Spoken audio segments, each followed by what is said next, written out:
Comcast this week unveiling the name of the company that will house its spun-off cable assets. It will be known as Versant.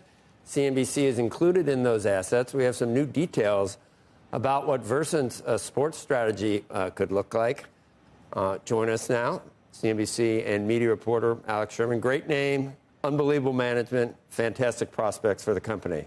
What do you got? That's it. You're on your own. Exactly. You just hit it. Did I nail it? Right. I mean, this is a CNBC-centric company. It actually isn't. That's sort of my point here, which is that while CNBC is of course, crown jewel asset in this company, there's actually quite a bit of sports that I think might be a little bit under the radar, because if you take a look at the assets of what Versant is going to be, you've got the Golf Channel clearly is a sports property. That's one of the cable networks involved. But USA Network has a surprising amount of sports already. Right. They have English Premier League, NASCAR, WWE, SmackDown. It's going to get WNBA games when that deal kicks in next year. It still has a piece of the Olympics. It still has a piece of the Olympics, as do other cable networks. And what I'm reporting this morning is that I spoke with CEO Mark Lazarus, and he told me he's already had discussions with the National Women's Soccer League and Major League Baseball to potentially add games from both of those leagues to USA Network. So the idea here is if you kind of load up with sports, you can improve your distribution prospects, because sports are a must-have in a very quickly changing linear world because it's live. And so 65% of the programming of Versant is going to be live news and sports, and that's part of the go-forward strategy. Interesting. 65%. So what's the other? The other 35 is like what we think of with linear. Yeah, right. I mean, so what are the other channels on it? You also have, you own Sci-Fi. And you own Sci-Fi. Right, exactly. So there's still entertainment programming. But look, I mean, I don't think I'm talking out of school here. The world has shifted where a lot of that entertainment programming that's not live is watched in a streaming platform. And yet these cable channels still exist, and they need to be carried by pay TV distributors. I read that Lazarus might not be as acquisitive. I mean, the big question, buyer or seller. Yes. And that, I mean, it's a good stable of assets now. The debt is low at this point. Revenue is pretty good. Maybe he just maximizes whatever you can get out of the existing stable? Well, I think when this announcement was made, there were a lot of pundits and analysts that came out immediately and suspected that maybe this would operate as some sort of roll-up vehicle for other cable networks. After talking with Mark Lazarus, I don't think that is the preferred strategy.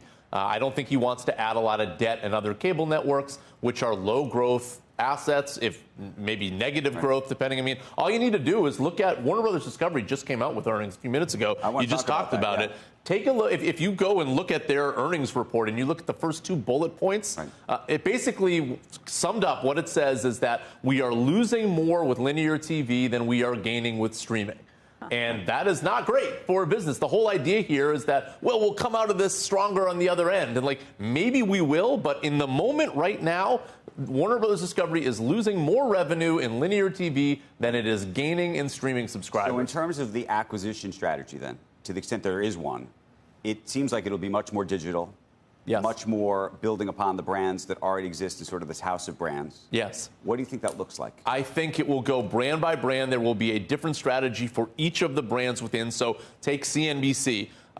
What Mark told me was that CNBC may look to acquire personal finance or fintech assets and then use the CNBC brand as sort of a marketing tool. So you don't double down in legacy media. You use the existing media brands to basically act as a funnel to push the other business that you're buying. And so the example he pointed to was Golf Channel owns a company called Golf Now, which is a tee time reservation company, which apparently has been highly profitable. So if you use that model and you go brand by brand, that can become the acquisition strategy. I think the initial thought was maybe Versant could buy a TV network group, like a company that owns a bunch of these local stations to, again, help distribution prospects down the road. But given the FCC regulatory environment right now, that looks like a non-starter in a Trump administration, which has been very forward about saying that there's too much control from the parent company over these local stations. So